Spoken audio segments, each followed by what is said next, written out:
Hello friends, நம்ம இன்றைக்கி வந்து பார்த்திங்கன்னா குல்ஃபி ஆர் குல்ஃபி ஐஸ்கிரீம் ரெண்டுமே ஒன்று தான். ஸோ அது எப்படி நம்ம செய்யலாம் அப்படிங்கிறத பார்த்துருவோம். இதுக்கான இன்க்ரீடியன்ட்ஸ் என்ன அப்படின்னு சொல்லி பார்த்தீங்கன்னா நட்ஸு தான். ஸோ நான் வந்து பாதாம் அண்ட் கேஷ்யூ எடுத்திருக்கேன். நீங்கள் பிஸ்தா கூட ஆட் பண்ணிக்கலாம். அண்டு வந்து பார்த்திங்கன்னா ஒரு ஃபுல் க்ரீம் மில்க்கு நல்லா திக்காக காய்ச்சி அது மேலே ஏடு இருக்க மாதிரி பார்த்துக்கோங்க.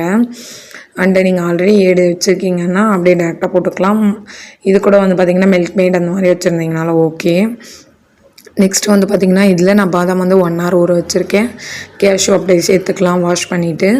அண்டு இதை வந்து பார்த்திங்கன்னா ஒரு சின்ன ஜாரில் லைட்டாக போட்டு ஒரே ஒரு டைம் மட்டும் கொரகொரப்பாக அரைச்சிட்டு அது கூட வந்து பார்த்திங்கன்னா ஏடு அண்டு வந்து கொஞ்சமாக மில்கோட வந்து பார்த்திங்கன்னா கொஞ்சம் மில்க் பவுடர் இதெல்லாமே போட்டு நம்ம வந்து கொஞ்சம் அரைச்சிக்கலாம். ஆனால் கொரகொரப்பாக கன்சிஸ்டன்சியில் இருந்தால் கொஞ்சம் நல்லாயிருக்கும். ஏன்னு வச்சுக்கோங்களேன், நம்ம சாப்பிடும் போது அந்த நட்ஸ் எல்லாம் வந்து கடிக்கும் போது கொஞ்சம் இன்னும் நல்லாயிருக்கும் சாப்பிட்றதுக்கு. ஸோ அதனால தான். இல்லை எனக்கு அப்படிலாம் வேணான்னா நீங்கள் நைஸ் பேஸ்ட்டாக கூட அரைச்சிக்கலாம். பட் எனக்கு அப்படி பிடிக்குங்கிறதுனால நான் அந்த மாதிரி செய்கிறேன். அகைன் வந்து பார்த்திங்கன்னா இதில் கொஞ்சமாக மில்க் ஆட் பண்ணிவிட்டு நம்ம வந்து நல்லா கொஞ்சம் கொரகொரப்பான பேஸ்ட்லாம் அரைச்சி வச்சுக்கலாம். பாலில் வந்து இந்த பேஸ்ட்டை நல்லா ஆட் பண்ணிவிட்டு அதை வந்து நல்லா ஒரு மிக்ஸ் கொடுத்துக்கலாம்.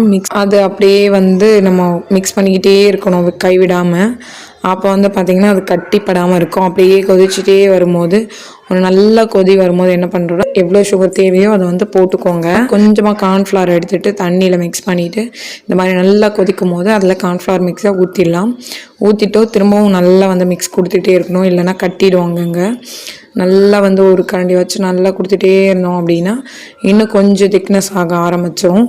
இந்த டைமில் வந்து உங்களுக்கு சுகர் பார்த்துட்டு எவ்வளோ சுகர் தேவையோ கொஞ்சமாக சுகர் வந்து ஃபஸ்ட்டு போட்டுட்டு அப்புறம் வந்து செக் பண்ணிவிட்டு அப்புறம் வந்து தேவையா இல்லையான்னு பார்த்துட்டு போட்டுக்கோங்க. இதை ஒரு சைடில் அப்படியே ஆற வச்சுருந்தேன். 1/2 hourலாம் வந்து பார்த்திங்கன்னா எனக்கு இந்த மாதிரி கன்சிஸ்டன்சி கெட்டியாக வந்துருச்சு.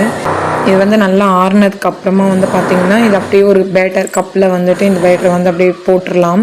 நான் வந்து பார்த்திங்கன்னா கொஞ்சம் நட்ஸ் வந்து மேலே சும்மா ஒரு கார்னிஷ் மாதிரி போட்டு வச்சுருக்கேன். ஸோ இனிமேல் நல்லாயிருக்கும் பார்க்குறதுக்கு அப்படிங்கிறதுனால நட்ஸை பொடி பண்ணிவிட்டு இதை போட்டு வச்சுருக்கேன். இது வந்து பார்த்திங்கன்னா ஃபுல்லி லோடட் நட்ஸ் தான் இருக்குது. இதில் நிறைய செம்ம டேஸ்டியாக இருந்துச்சு. ஆனால் நீங்களுமே வீட்டில் ட்ரை பண்ணி பார்த்தீங்கன்னா கண்டிப்பாக நல்லாயிருக்கும்.